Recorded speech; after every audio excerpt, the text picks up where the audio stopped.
जब आर्थिक संकट गहराता है तो सबसे पहले उसकी चपेट में आता है गरीब और लोअर मिडिल क्लास। एक गरीब किसान या मजदूर परिवार को जब काम नहीं मिलता, जब बेरोजगार नौकरी के लिए दर दर भटकता है, सरकारी महकमे या बड़ी कंपनियां कामगारों को बेसिक हेल्थ और एजुकेशन पर भी इंश्योरेंस नहीं देती, तो ऐसे में बात उठती है सोशल सिक्योरिटी की। क्या आप जानते हैं कि भारत में लगभग 53% सैलरीड वर्कफोर्स के पास सोशल सिक्योरिटी नहीं है? ये हम नहीं बल्कि पीरियोडिक लेबर फोर्स सर्वे की एनुअल रिपोर्ट 2021-22 में सामने आया। इसका साफ सीधा मतलब है कि ऐसे कर्मचारियों के पास भविष्य निधि, पेंशन, हेल्थ केयर और डिसेबिलिटी इंश्योरेंस तक नहीं पहुंच रही है।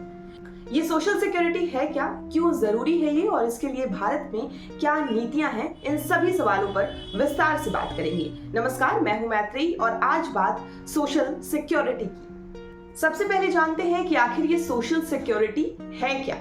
तो इंटरनेशनल लेबर ऑर्गेनाइजेशन के अनुसार सोशल सिक्योरिटी वो प्रोटेक्शन है जिससे किसी इंडिविजुअल या किसी परिवार का हेल्थ केयर तक का पहुंच सुनिश्चित किया जाए। साथ ही इनकम सिक्योरिटी प्रोवाइड करना, खास करके ओल्ड एज में, बेरोजगारी के वक्त या फिर किसी बीमारी, वर्क प्लेस पर एक्सीडेंट होना या मैटरनिटी या फिर अर्निंग मेंबर के निधन के मामलों को देखना भी इसी में आता है। सोशल सिक्योरिटी पॉलिसीज अलग अलग तरह के सोशल इंश्योरेंस को दायरे में लेती है, जैसे pension, health insurance, disability benefit, maternity benefit और ग्रेचुइटी।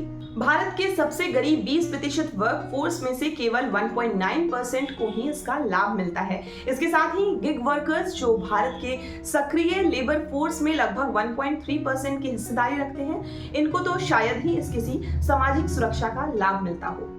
भारत की सोशल सिक्योरिटी सिस्टम की रैंकिंग की बात करें तो मर्सर सीएफएस की रैंकिंग में साल 2021 में 43 देशों में भारत का स्थान 40वां था। अब बात करते हैं भारत में जो कुछ एग्जिस्टिंग सोशल सिक्योरिटी पॉलिसीज हैं उनके बारे में। सामाजिक सुरक्षा संहिता 2020, इसमें ऑर्गेनाइज्ड और अनऑर्गेनाइज्ड दोनों क्षेत्रों के कर्मचारी शामिल हैं।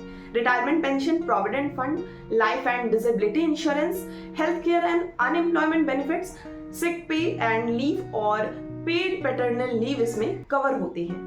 इसके अलावा कुछ और पॉलिसीज भी हैं, जैसे कर्मचारी भविष्य निधि संगठन ईपीएफओ, कर्मचारी राज्य बीमा, national pension system, national social assistance programme. सामाजिक सुरक्षा नीतियों और उनके इम्प्लीमेंटेशन में कई तरह की चुनौतियां हैं, एक नजर उस पर डालते हैं। पर्याप्त बजटीय आवंटन का अभाव, पुअर फंड यूटिलाइजेशन और मैनेजमेंट, करप्शन और लीकेज, टेक्नोलॉजी और डिजिटल डिवाइड। अब पॉलिसी पर बात हो गई, चैलेंजेस को लेकर भी बात हो गई। अब सवाल ये उठता है कि भारत ऐसे समस्या से निजात पाने के लिए क्या कर सकता है। भारत अपनी सोशल सिक्योरिटी को मजबूत करने के लिए यूनिवर्सल सोशल सिक्योरिटी ला सकता है। साथ ही सरकार ईपीएफओ योगदान का विस्तार कर सकती है।